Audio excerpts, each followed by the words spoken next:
ओम शांति। 18 नवंबर 2022 के ईश्वरीय महावाक्य। पहले एक नजर मुरली के मुख्य पॉइंट पर। बाबा ने कहा, निराकार के गले का हार अर्थात मुक्ति और विष्णु के गले का हार अर्थात जीवन मुक्ति। बाप मुक्ति और जीवन मुक्ति देते हैं। इनकी गोद लेने से हम देवी देवता कुल में सुख घनेरे पाएंगे। तो जिस माता पिता की संतान बने हो उनको जरूर याद करना पड़े। त्रिमूर्ति शिव का भी अर्थ है, त्रिमूर्ति ब्रह्मा का अर्थ नहीं निकलता। हमेशा त्रिमूर्ति शिव जयंती कहना है। शिव बाबा ब्रह्मा द्वारा वर्षा देते हैं, तो यह विष्णु है वर्षा। फिर शंकर द्वारा विनाश गाया हुआ है, इसलिए त्रिमूर्ति का चित्र है मुख्य। और फिर बाबा ने कहा, मन मना भव, बाप और वर्षे को याद करो। आत्माओं और परमात्मा का यह है सच्चा संगम, ज्ञान सागर और ज्ञान गंगाएं। गॉडली स्टूडेंट लाइफ है ना।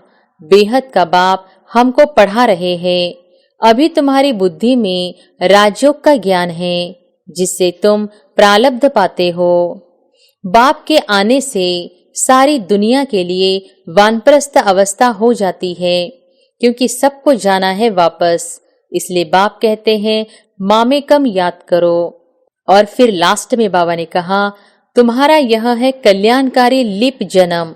इस जन्म में अथवा इस धर्माव युग में तुम धर्मात्मा बनते हो। वह है धर्माव मास, धर्माव वर्ष, यह है धर्माव युग। Charity begins at home. मित्र संबंधियों को भी समझाना है, नहीं तो उल्हाना देंगे। बाप कहते हैं, मैंने तुमको साहूकार बनाया था। तुमने मंदिर बनाकर, शास्त्र बनाकर, दान कर, फालतू खर्चा करते करते दुर्गति को पा लिया है। और अब सुनते हैं महावाक्यों को विस्तार से। मुरली का सार। मीठे बच्चे, तुमने जीते जी बेहद के बाप की गोद ली है। उनकी संतान बने हो तो श्रीमत पर जरूर चलना है। हर डायरेक्शन अमल में लाना है। प्रश्न है, सृष्टि की वानप्रस्थ अवस्था कब से शुरू होती है और क्यों? उत्तर है, जब शिव बाबा इस ब्रह्मा तन में प्रवेश करते हैं, तब से सारी सृष्टि की वानप्रस्थ अवस्था शुरू होती है, क्योंकि बाप सबको वापस ले जाने के लिए आए हैं। इस समय छोटे बड़े सबकी वानप्रस्थ अवस्था है। सबको मीठे घर मुक्ति धाम वापस जाना है, फिर जीवन मुक्ति में आना है। वैसे भी बाप जब इस ब्रह्मा तन में प्रवेश करते हैं तो इनकी आयु 60 वर्ष की होती है। इनकी भी वानप्रस्थ अवस्था होती है। गीत है, मरना तेरी गली में, जीना तेरी गली में। ओम शांति। यह किसकी गली में आकर मरना होता है? चाहते हैं कि हम मुक्ति धाम में जाए। परम पिता परमात्मा शिव बाबा की विजय माला में पिरो जाए। बच्चे जानते हैं, जो भी मनुष्य मात्र की आत्माएं हैं, वह बाप के गले का हार जरूर है। जैसे लौकिक बाप की रचना लौकिक बाप के गले का हार है। बच्चे बाप को, बाप बच्चे को याद करते हैं। वैसे वास्तव में जो भी आत्माएं हैं, वह सब याद करती है परमपिता परमात्मा बाप को। वह है हद का बाप, यह है बेहद का बाप। हर एक मनुष्य चाहते हैं हम मुक्ति प्राप्त करें, क्योंकि निराकार के गले का हार अर्थात मुक्ति और विष्णु के गले का हार अर्थात जीवन मुक्ति। बाप मुक्ति और जीवन मुक्ति देते हैं। बेहद के बाप के बच्चे बनेंगे तो उनके गले का हार होंगे। लौकिक माँ बाप के गले का हार है बच्चे। वह खुद माँ बाप भी किसी के बच्चे होते हैं। गाते हैं, तुम मात पिता, जब हम तुम्हारे गले का हार बनेंगे तब हम सदा सुखी होंगे। बेहद के बाप को याद करते हैं, परंतु उनके गले का हार कैसे बनेंगे, वह आश रहती है। सो तो जब त्रिमूर्ति शिव बाबा आए, आकर तीनों को रचे, ब्रह्मा विष्णु शंकर को, तब ब्रह्मा द्वारा बेहद बाप के गले का हार बन सके। पहले लौकिक माँ बाप के गले का हार है। उनसे जीती जी मरकर पारलौकिक बाप का बने तब वर्षा मिले। जैसे कोई साहूकार गरीब के बच्चे को एडॉप्ट करते हैं तो आकर साहूकार की गोद लेते हैं। जीते जी वह गरीब भी जीते तो है ना, दोनों याद रहते हैं। तुमको भी लौकिक और पारलौकिक दोनों संबंध याद है, दोनों से मिलन होता है। तुमने पारलौकिक माँ बाप की गोद ली है, उनसे सुख घनेरे लेने लिए। वह हुई हद की गोद, यह है बेहद की गोद। जीते जी गोद ली है। जानते हो, इनकी गोद लेने से हम देवी देवता कुल में सुख घनेरे पाएंगे। तो जिस मात पिता की संतान बने हो उनको जरूर याद करना पड़े। श्रीमत तो गाई हुई है ना, अब तुम प्रैक्टिकल उनकी मत पर चल रहे हो। ऐसे भी नहीं झट से सब एडॉप्ट हो जाते हैं, नहीं, आहिस्ते आहिस्ते बनते हैं। अब देवी देवता धर्म की स्थापना हो रही है। झाड़ धीरे धीरे वृद्धि को पाता है। क्रिश्चियन का भी पहले क्राइस्ट आता है, फिर 10, 20, 50 बढ़ते जाते हैं। यह झाड़ यहाँ सामने बढ़ता है, क्राइस्ट चला जाता है, फिर भी आकर अंत में शामिल होता है। यह तो बेहद का बाप है। बहुतों को शिव बाबा के गले का हार बनना पड़ेगा, तब फिर विष्णु के गले का हार बनेंगे। शिव बाबा तो है निराकार, ब्रह्मा द्वारा मुखवंशावली रचते हैं। त्रिमूर्ति शिव का भी अर्थ है, त्रिमूर्ति ब्रह्मा का अर्थ नहीं निकलता। बाबा करेक्शन भी करते रहते हैं। गोले के नीचे लिखना है स्वदर्शन चक्र, न कि चरखा। उस गवर्नमेंट का चरखा लगा हुआ है, यहाँ स्वदर्शन चक्र है। दिन प्रतिदिन करेक्शन होती रहती है। बाबा ने समझाया है हमेशा त्रिमूर्ति शिव जयंती कहना है। शिव बाबा ब्रह्मा द्वारा वर्षा देते हैं, शिव बाबा है तो वर्षा भी साथ में जरूर चाहिए। तो यह विष्णु है वर्षा, फिर शंकर द्वारा विनाश गाया हुआ है, इसलिए त्रिमूर्ति का चित्र है मुख्य। त्रिमूर्ति चित्र चला आया है। वहां भी तुम राज्य करते हो तो तख्त के पिछाड़ी विष्णु का चित्र रहता है। यह जैसे कोट ऑफ आर्मस है, इसका अर्थ मनुष्य नहीं जानते। बाप ने तुम बच्चों को समझाया है, यह ज्ञान अभी तुमको मिला है। देवताओं के पास यह ज्ञान नहीं रहता। तीसरा नेत्र तुम ब्राह्मणों का खुलता है। बाप कितना सहज समझाते हैं। मन मना भव, बाप और वर्षे को याद करो। ब्रह्मा मुख वंशावली हो ना, तुम ज्ञान गंगाएं भी ठहरे। तुम हो ज्ञान सागर द्वारा ब्रह्मा मुख कमल से निकली हुई मुख वंशावली। ज्ञान कुमार कुमारियां, तो तुम हो ज्ञान सागर के बच्चे। वास्तव में सच्चा सच्चा तीर्थ तो यह है, आत्माओं और परमात्मा का यह है सच्चा संगम। ज्ञान सागर और ज्ञान गंगाएं, यह बड़ी गुप्त समझने की बातें हैं। मोटी बुद्धि वाले यह नहीं समझ सकेंगे। उन्हों के लिए फिर सहज युक्ति है, शिव बाबा और वर्षे को याद करो। इन द्वारा यह बुद्धि में होने से खुशी का पारा चढ़ेगा। गॉडली स्टूडेंट लाइफ है ना। बेहद का बाप हमको पढ़ा रहे हैं। अभी तुम्हारी बुद्धि में राजयोग का ज्ञान है, जिससे तुम प्रारब्ध पाते हो। वहां इस नॉलेज की दरकार नहीं, दरकार यहाँ है। बाप कहते हैं कलप कलप मैं आकर राजयोग सिखलाता हूँ, रचना के आदि मध्य अंत का राज समझाता हूँ कि यह चक्र कैसे फिरता है। महिमा सारी संगम की है, जबकि पतित पावन बाप आकर पुरानी दुनिया से नई दुनिया में ले जाते हैं। पुरानी दुनिया के विनाश के लिए तैयारियां हो रही है। देखते हो आजकल दुनिया में क्या हो रहा है। आज बादशाह है, कल मिलिट्री बिगड़ती तो बादशाह को भी कैदी बना देते हैं, कोई को भी मार डालते हैं। ऐसे बहुत केस होते रहते हैं। आजकल कोई बात पर भरोसा नहीं, दुख ही दुख है। आज किसको बच्चा हुआ खुशी होगी, कल मर गया तो दुख है ही। दुख की दुनिया। अब बाप नई सुख की दुनिया का लायक बना रहे हैं। बाप समझाते हैं, बच्चे तुम सो देवी देवता थे, अभी असुर बन पड़े हो। कल तुम देवताओं की महिमा गाते थे, अपने को पापी नीच कहते थे। कहते हैं हम निर्गुण हारे में कोई गुण नहीं, तो जरूर कोई पर तरस किया होगा। इन देवताओं को किसने गुणवान बनाया, यह अभी तुम जानते हो। परमपिता परमात्मा बिगर कोई देवता बना न सके।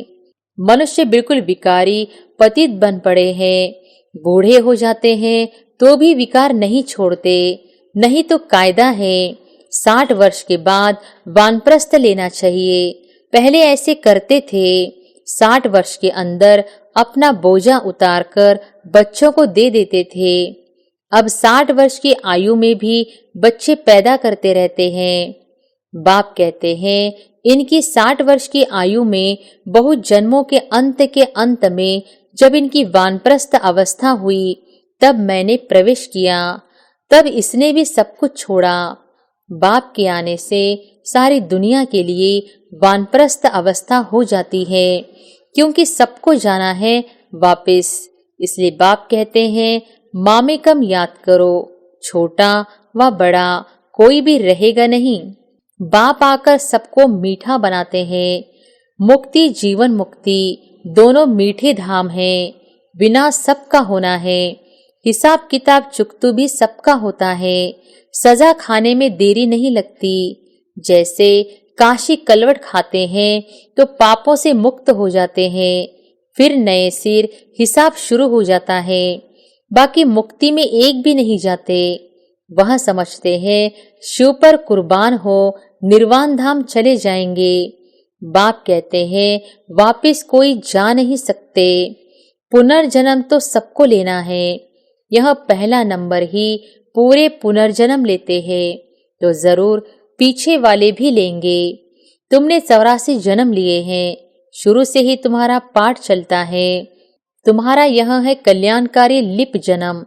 इस जन्म में अथवा इस धर्माऊ युग में तुम धर्मात्मा बनते हो। वह सब है हद की बातें। वह है धर्माऊ मास, धर्माऊ वर्ष, यह है धर्माऊ युग। यह लीप जन्म ब्राह्मणों का एक ही है। ब्राह्मण है चोटी, फिर तुम देवता बनेंगे। अब तुम जानते हो, बाबा हमको गले का हार बनाते हैं।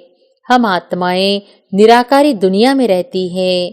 बाप खुद कहते हैं, तुम जब अशरीरी थे तो मेरे पास रहते थे। अभी तुम समझ गए हो, हम पहले पहले सतयुग में आएंगे। वहां है देवी देवता धर्म। वहां पुरुषार्थ करने की जरूरत नहीं। पुरुषार्थ संगम पर ही किया जाता है। संगम युग यहाँ है, और जो संगम होते हैं उनकी आयु नहीं गिनी जाती। इस संगम की आयु है, बहुत छोटा सा युग है। इस संगम युग में ही बाप आकर इनको बदली करते हैं। बाकी उन युगों का कुछ नहीं है। 2 कला कम होने से राज्य बदली होता है। यह तुमको साक्षात्कार होता है, कैसे राज्य देते हैं। संगम युग में बाप आकर पतितों को पावन बनाते हैं। इसलिए इस युग की आयु जब से बाप आया है तब से गिनेंगे, तो जरूर वह आया हुआ है। वही ज्ञान का सागर है। उनकी मुख वंशावली ज्ञान नदियां यह ब्रह्मा कुमार कुमारियां हैं। इनसे ही ज्ञान पाना है। बाबा ने कहा है, कोई ऐसी नई चीज बनाओ जो समझाना सहज हो। उसमें त्रिमूर्ति शिव जयंती लिखो। बाबा डायरेक्शन देते हैं, परंतु बनाने वाला होशियार चाहिए। इस ज्ञान यज्ञ में विघ्न भी किस्म किस्म के पड़ते हैं, फिर सर्विस ढीली हो जाती है। शिव जयंती आई की आई, बड़े धूमधाम से मनानी है। दिल्ली में तो बहुत धूमधाम से हो सकती है। दोनों के कोट ऑफ आर्मस दिखाएंगे। हम अपनी ईश्वरीय बात करते हैं। बाप है ही कल्याणकारी। बच्चे भी औरों का कल्याण करते रहते हैं, तो बाप देखकर खुश होते हैं। कहा जाता है, चैरिटी बिगन्स एट होम। मित्र संबंधियों को भी समझाना है, नहीं तो उल्हाना देंगे। पॉइंट्स बहुत अच्छी मिलती है। चित्र भी अच्छे हैं, माला भी कितनी अच्छी है। रुद्र माला बन फिर विष्णु की माला बनती है। तुम ब्राह्मण हो, सच्ची सच्ची गीता सुनाने वाले, सच्ची सच्ची यात्रा का राज तुम समझाते हो। यहाँ बैठे तुम याद की यात्रा में रहो तो पाप भस्म हो जाएंगे। तमोप्रधान से सतोप्रधान बनने का और कोई उपाय नहीं। योग की बहुत महिमा है, मेहनत भी इसमें है। बहुत तूफान आते हैं, सहज भी है तो मुश्किल भी है। तुम्हारी योग तपस्या के भी चित्र है, राजई का भी चित्र है। राजयोग से तुम देवता बनते हो। तुम राज ऋषि हो, वह हठयोग ऋषि है। तुमको नेचुरल जटाएं हैं। अभी हम सब बाबा के गले का हार है, सब भाई भाई है। बाप से वर्षा भी मिलता होगा। प्रजापिता ब्रह्मा भी गाया हुआ है। वह निराकार पिता, यह साकार पिता। शंकर के लिए दिखाते हैं, आंख खोली विनाश हुआ। शंकर को पार्वती गणेश आदि दिखलाकर गृहस्थी बना दिया है। अंधश्रद्धा बहुत है। बाप कहते हैं, मैंने तुमको साहूकार बनाया था। तुमने मंदिर बनाकर, शास्त्र बनाकर, दान कर, फालतू खर्चा करते करते दुर्गति को पा लिया। यह भी ड्रामा में नोंद थी। तब तो बाप बैठ समझाते हैं। बाबा तुमको त्रिकालदर्शी बनाते हैं। तीनों कालों का ज्ञान तुम्हारी बुद्धि में है। अच्छा, मीठे मीठे सिक्के लधे बच्चों प्रति माता पिता बाप दादा का याद प्यार और गुड मॉर्निंग। रूहानी बाप की रूहानी बच्चों को नमस्ते। धारणा के लिए मुख्य सार। पहली पॉइंट, यह धर्माऊ युग है। इस समय धर्मात्मा बनना है, सबका कल्याण करना है, मुक्ति और जीवन मुक्ति में चलने का रास्ता बताना है। दूसरी पॉइंट, हमारी यह गॉडली स्टूडेंट लाइफ है। बेहद का बाप हमको पढ़ा रहा है, इस खुशी में रहना है। वरदान है, योग की करंट के वाइब्रेशन द्वारा कीले को मजबूत करने वाले यज्ञ रक्षक भव। योग की करंट के वाइब्रेशन द्वारा कीले को मजबूत करने वाले यज्ञ रक्षक भव। जैसे ब्राह्मण फैमिली बढ़ाने की प्लानिंग करते हो, ऐसे अब यह भी प्लान करो जो कोई भी आत्मा ब्राह्मण परिवार से किनारे नहीं हो जाए। किले को ऐसा मजबूत बनाओ जो कोई जा ही नहीं सके। जैसे चारों ओर करंट की तारें लगा देते हैं, तो आप भी योग के वाइब्रेशन द्वारा करंट की तारें लगा दो। जब इस यज्ञ के किले को अपने योग के पावरफुल वाइब्रेशन द्वारा मजबूत बनाने का संकल्प इमर्ज हो, तब कहेंगे यज्ञ रक्षक। स्लोगन है, ज्ञानी तो आत्मा वह है जिसका कर्म साधारण होते भी स्थिति पुरुषोत्तम हो। अच्छा, ओम शांति।